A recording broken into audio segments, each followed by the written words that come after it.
Property और गाड़ियों पर पाबंदी लगने जा रही है।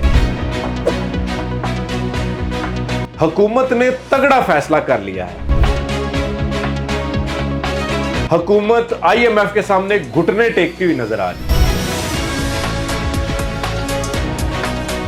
पाकिस्तान के आइंदा माली साल 2025-26 के वफाकी बजट के हवाले से हुकूमत के आईएमएफ के साथ मुज़ाकरात जारी हैं और आईएमएफ ने सख्त शराइत हुकूमत के सामने रख दी हैं और बज़ाहिर हुकूमत इस टाइम पे घुटने टेकती हुई नजर आ रही है, क्योंकि जो आईएमएफ की तरफ से तगड़ी शराइत रखी गई हैं उसमें सबसे बड़ी इंपॉर्टेंट शर्त यह है कि आइंदा माली साल में नॉन फाइलर्स के लिए प्रॉपर्टी की खरीदारी और गाड़ियों की खरीदारी पर मुकम्मल पाबंदी लगने जा रही है। यह एक बहुत बड़ी अपडेट है, क्योंकि पाकिस्तान में अक्सरियती लोग ऐसे हैं जो कि नॉन फाइलर्स हैं और अगर नॉन फाइलर्स प्रॉपर्टी और गाड़ियां खरीद नहीं सकेंगे तो उससे पाकिस्तान की मईशत पर बहुत गहरे असरात मुरतब होंगे। ये एक बहुत तगड़ी शर्त है, क्योंकि पाकिस्तान में लोगों की अक्सरियत नॉन फाइलर है और अगर इस सजेशन को मनोअन तस्लीम कर लिया जाता है और इसको लागू कर दिया जाता है तो उससे पाकिस्तान की मईशत पर बहुत गहरे असरात मुरतब होंगे। इसके अलावा भी आईएमएफ ने मजीद ऐसी तगड़ी शराइत रखी हैं जिससे नॉन फाइलर्स के गिर्द शिकंजा मजीद तंग होगा,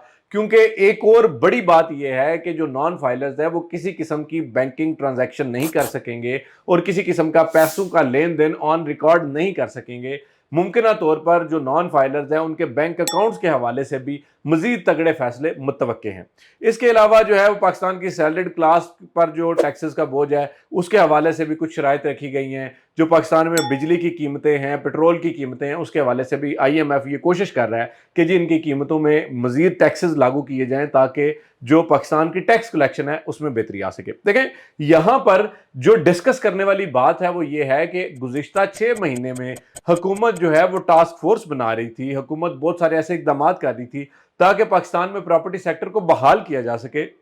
लेकिन एक तरफ तो हुकूमत जो है वो प्रॉपर्टी सेक्टर की बहाली के हवाले से बातें करती है, जबकि दूसरी तरफ जो कैपिटल गेन टैक्स है उसको 15% से बढ़ाकर 35% करने की भी बातें जो है वो इस वक्त जारी हैं और मुमकिन तौर पर जो आइंदा माली साल का बजट होगा उसमें कुछ ऐसे जो है वो गैर यकीनी फैसले भी मुतवक्के हो सकते हैं। अब देखें, अगर पाकिस्तान में प्रॉपर्टी सेक्टर बहाल नहीं होता तो हुकूमत की जो टैक्स कलेक्शन के हवाले से जो पहले उनकी रिजर्वेशंस थी या पहले उनको मसाइल का सामना था वो यकीनी तौर पे इसी तरह रहेंगे और अल्टीमेटली ये होगा कि आईएमएफ की शराइत तो मान ली जाएंगी लेकिन पाकिस्तान में ना ही कंस्ट्रक्शन, ना ही रियल एस्टेट, ना ही ऑटोमोबाइल इंडस्ट्री और ना ही लोगों की जो कारोबार है उसमें आसानी फराहम की जा सकेगी। तो हमारी यहाँ पे गवर्नमेंट से भी ये गुजारिश है कि हमें इस बात का इदराक है कि आईएमएफ से चूंकि हम कर्ज लेते हैं और अभी हालिया दिनों में हमें आईएमएफ से 1 अरब से जायद रुपए की जो है वो जायद 1 अरब डॉलर से जायद की जो आखिरी किस्त है वो मसूल हो चुकी है। लेकिन इसके अलावा भी हुकूमत वक्त को ये चाहिए कि वो आईएमएफ को ये तमाम सिचुएशंस में ये चीज़ें ब्रीफ करे कि अगर पाकिस्तान में प्रॉपर्टी सेक्टर, आईएमएफ सेक्टर और लोगों की ज़िंदगी में हकीकी रिलीफ नहीं मिलेगा